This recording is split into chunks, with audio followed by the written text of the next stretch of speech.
এই শাবান মাসে একটা বিশেষ রাত্রি আছে, যেই রাত্রিকে আমরা কি বলি? শবে বরাত বলি। সব শব্দটা ফার্সি শব্দ। সব শব্দ না, সব শব্দ কোন শব্দ? ফার্সি শব্দ। বরাত শব্দটা হচ্ছে আরবি শব্দ। আরবি এবং ফার্সির মিশ্রণে শবে বরাত, মোজাফ মোজাফিলেই তারকিফে এজাফি। শবে বরাত মানে হচ্ছে সব মানে রাত, বরাত মানে মুক্তি, মুক্তির রাত। কিসের রাত? মুক্তির রাত। তো মুক্তির রাতে মুক্তির জন্য কিছু আমল করার দরকার আছে না নেই? আছে। এই শবে বরাতকে কেন্দ্র করে কিছু কিছু মানুষ বাড়াবাড়িতে লিপ্ত হয়, আবার কিছু কিছু মানুষ আছে সারাসারিতে লিপ্ত হয়। শবে বরাতকে কেন্দ্র করে বাড়াবাড়ির দিকটাও যেমন ঠিক নয়, সারাসারির দিকটাও তেমন ঠিক নয়। ভারসাম্যপূর্ণ ধর্ম রাসূল করিম সাল্লাল্লাহু আলাইহি ওয়াসাল্লাম শিখিয়েছেন। এফরাত তাফরিত নাই, রাসূলের ধর্ম হচ্ছে মুতাদাল, ভারসাম্যপূর্ণ। বাড়াবাড়িও নাই, আবার সারাসারিও নাই। বাড়াবাড়ি মানে শবে বরাতকে কেন্দ্র করে অনেকে আছে, যেহেতু মুক্তির রাত্রি আনন্দ পালন করতে হবে। কি পালন করতে হবে? আনন্দ পালন করতে হবে। এখন খ্রিস্টানরা কিভাবে আনন্দ পালন করে? তারা ফটকা ফুটিয়ে আনন্দ পালন করে। এরপরে হিন্দুরা কিভাবে আনন্দ পালন করে? এরা লাইট জ্বালায়া, এরা বাতি মোমবাতি জ্বালায় আনন্দ উৎসব পালন করে। মুক্তির রাত আনন্দ করতে হবে মুসলমানকে ফটকা ফুটিয়ে। বলেন, আমরা দেখি না এগুলো, কিন্তু দক্ষিণবঙ্গে যান, এই সমস্ত বেদাতে ভরপুর। বুঝতে পেরেছেন? ফটকা ফুটায়। তারপরে হচ্ছে কবরে, এই রাতকে কেন্দ্র করে যেহেতু মুক্তির রাত, কবরে যায় ভিড় জমায়। কবরে গিয়ে কি করে? ভিড় করে, মোমবাতি জ্বালায়, মাজারে এই আলোকসজ্জা করে, মসজিদকে অনেক জায়গায় আলোকসজ্জায় ভরপুর করে ফেলে। এগুলো সব কি? বিদআত। এগুলো শরীয়তে জায়গা নেই। আলহামদুলিল্লাহ আমাদের এলাকা এই সমস্ত বিদআত থেকে মুক্ত। আলহামদুলিল্লাহ বলবেন না? আলহামদুলিল্লাহ।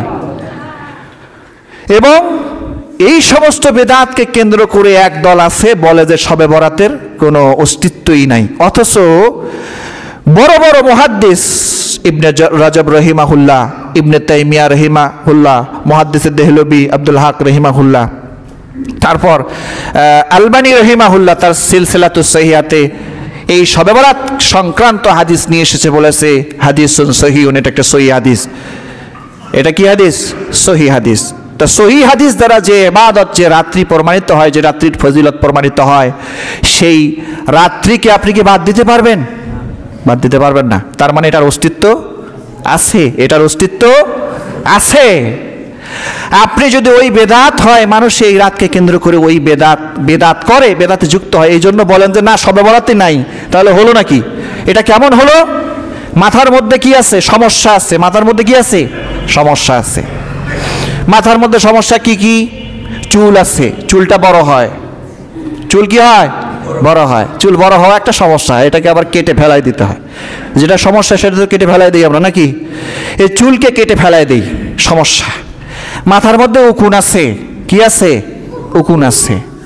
এটা একটা মাথার সমস্যা। এরপরে মাথা তেল দিতে হয়, এটা একটা আলাদা খরচ, এটা একটা সমস্যা। ঠিক না বে ঠিক? তো এই সমস্যাগুলো, মাথার এই সমস্যাগুলো দূর করার জন্য আপনি কি গ্রহণ করবেন? মাথাটাকে কেটে ফেলাই দিবেন? কেটে ফেলাই দিবেন? বলেন, জীবনই তো থাকলো না। কেটে ফেলাই দিলে মূল অস্তিত্বই তো থাকলো না। এই মূল অস্তিত্ব মাথাকে ঠিক রেখে এর কি করতে হবে? চুল বড় হলে কেটে ফেলাই দিতে হবে। উকুন হলে পরে ইংলিশ শ্যাম্পু সহ আরো যত শ্যাম্পু আছে, উকুননাশক শ্যাম্পু, এগুলো মাখতে হবে। ঠিক না ভাই? ঠিক। হ্যাঁ। মাথা ব্যথা হলে পরে এটা একটা সমস্যা, সমাধান তেল দেন, মাথা ব্যথা ঠিক হয়ে যাবে। মূল অস্তিত্বকে যদি কেটে ফেলাই দেন, তাহলে থাকলোই না কিছু। এই সমস্যাগুলোর সমাধান করে মাথাকে ঠিক রাখা লাগবে। শবে বরাতকে কেন্দ্র করে যত বেদাত আছে, এগুলা সমস্যা, শবে বরাত কেন্দ্রিক সমস্যা। এই বেদাত এই সমস্যাকে দূরে ঠেলে দিয়ে শবে বরাতের প্রকৃত অস্তিত্বকে ইবাদতের মাধ্যমে আপনাকে ঠিক রাখতে হবে। বুঝতে পেরেছেন? এটাতে বাড়াবাড়ি নাই, বেদাত নাই, আবার নাই শবে বরাত বলতে কিছুই নাই, এইটা বলার পৃথিবীতে কারো সুযোগ নেই, কোনো আলেমের সুযোগ নেই। সহিহ হাদিস, সিলসিলাতুস সহিহাতে সহিহ হাদিস এসেছে শবে বরাতকে কেন্দ্র করে। এবং হাদিসের বড় বড় ইমাম যারা প্রাচীন যুগের ইমাম ইবনুল হাজ রহিমাহুল্লাহ, শেখ আব্দুল হক মুহাদ্দিস দেহলভী রহিমাহুল্লাহ, তাদের উক্তি যে শবে বরাতের আমলের একটি বিশেষ গুরুত্ব এবং ফজিলা রয়েছে। হ্যাঁ, শবে বরাতকে কেন্দ্র করে ইমাম তাইমিয়া বলেছেন যে তার যুগের মানুষ, শত শত বছর আগের মানুষ ইমাম তাইমিয়ার যুগের মানুষ সালাতুল আলফিয়া 100 রাকাত নামাজ পড়তো, 10 বার করে প্রত্যেক রাকাতে সূরাতুল ইখলাস পড়ে পড়ে এভাবে নির্দিষ্ট নিয়মে নামাজ পড়তো। এটাকে সালাতুল আলফিয়া বলা হয়।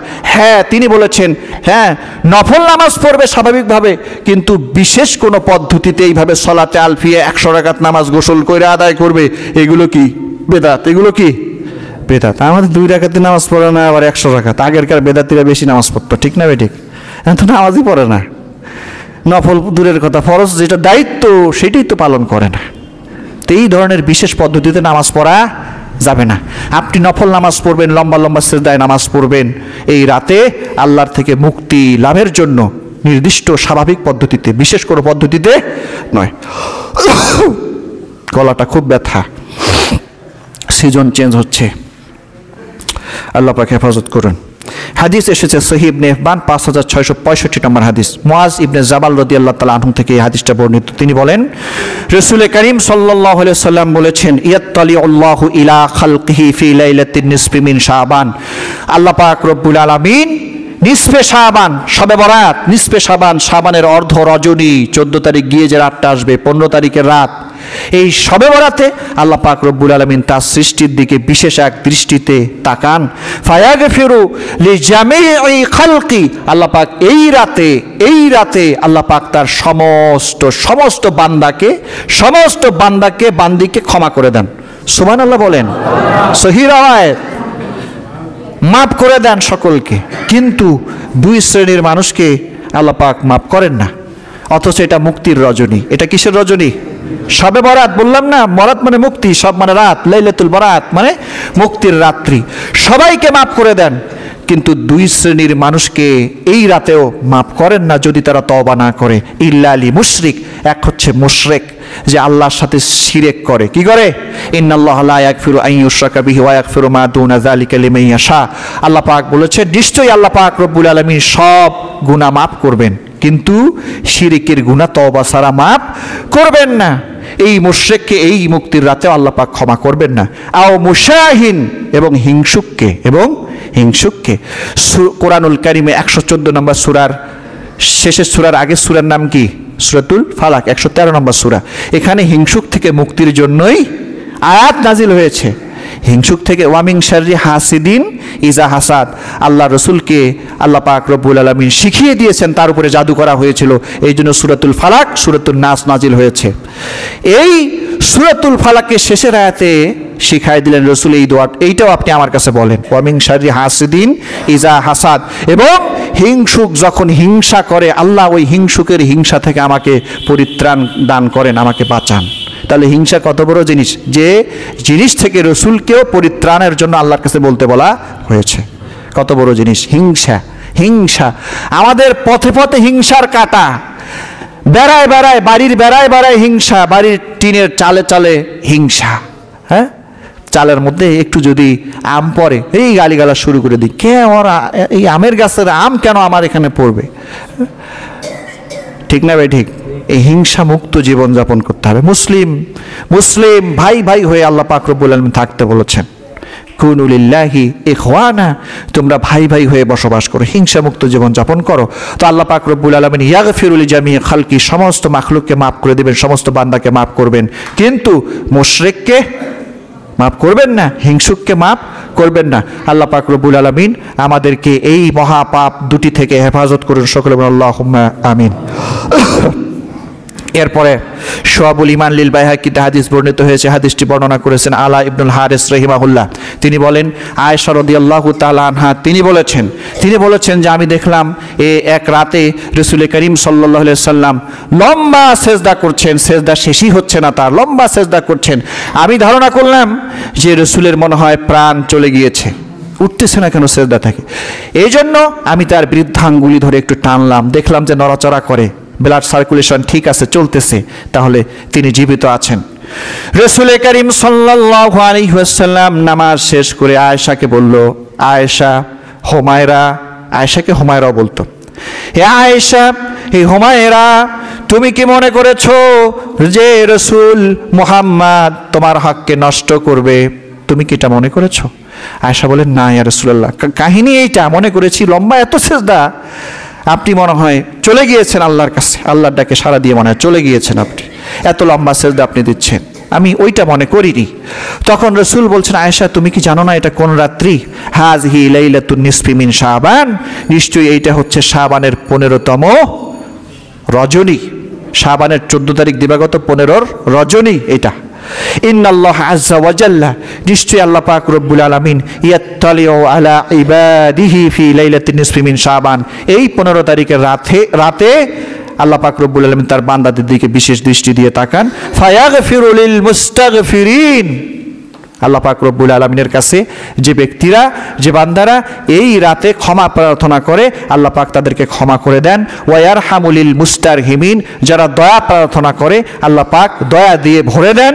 ওয়াইওয়াক্ষিরু আহলাল হাকদে কামাহুম, এবং দুই শ্রেণীর মানুষ, হিংসুককে এবং মুশরিককে আল্লাহ পাক এই রাতে কোনো ক্ষমা করেন না, দয়ার তো প্রশ্নই আসে না। বুঝতে পেরেছেন এই হাদিস? এই জন্য তাহলে আমরা বুঝতে পেলাম এই রাতটাকে কিভাবে কাটাই দিতে হবে, লম্বা লম্বা সেজদা করে নফল নামাজের মাধ্যমে কাটিয়ে দিতে হবে, তেলাওয়াতের মাধ্যমে কাটিয়ে দিতে হবে, জিকির আজকার ইস্তেগফার দরুদ শরীফ বেশি বেশি পড়া, এই মাসনুন দোয়াগুলো পড়ার মাধ্যমে কাটিয়ে দিতে হবে। এই সমস্ত নফল ইবাদত যতগুলো আছে, নফল ইবাদত কিন্তু সম্মিলিত হয় না। নফল ইবাদত কিভাবে করে? একাকী করে, ইনফেরাদি করে, ইস্তিমাই না।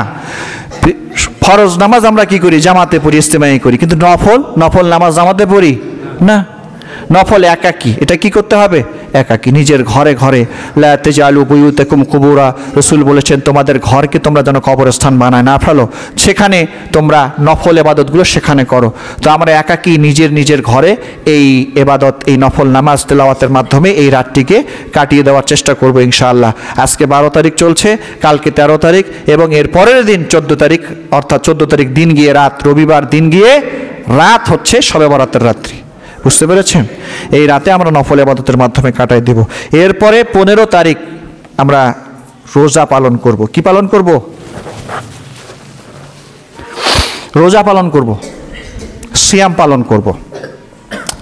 এখন 15 তারিখের রোজার ব্যাপারে শুধু একটাই হাদিস আছে ইবনে মাজায়। কোথায়? এত হাদিসের কিতাব কোথাও নাই, শুধু ইবনে মাজায় আছে। তাও আবার এই বর্ণনাটা সনদ দুর্বল। এই সনদ কি? দুর্বল। হাদিসটা ইবনে মাজায় এসেছে। হাদিসটি বর্ণনা করেছেন আলী বিন আবি তালেব রাদিয়াল্লাহু তাআলা আনহু। তিনি বলেন রাসূল করিম সাল্লাল্লাহু আলাইহি ওয়াসাল্লাম বলেছেন, ইজা কানাত লাইলাতুন নিসফি মিন শাবান ফাকুমু লাইলাহা ওয়া সুমু নাহারাহা, যখন শাবানের 15 তারিখ আসে তখন তোমরা শাবানের 15 তারিখ রাতে কুমু ইবাদত করো, নফল ইবাদত করো, ওয়া সুমু নাহারাহা, আর 15 তারিখের দিনটাতে তোমরা নফল সিয়াম পালন করো। এই একটা হাদিস শবে বরাতের রোজার ব্যাপারে। কয়টা হাদিস? সমস্ত হাদিস গ্রন্থ খুঁজে পাওয়া যায় না, তবে একটা হাদিস সুনানে ইবনে মাজায় পাওয়া যায়। এখন এই হাদিসের ব্যাখ্যা কি?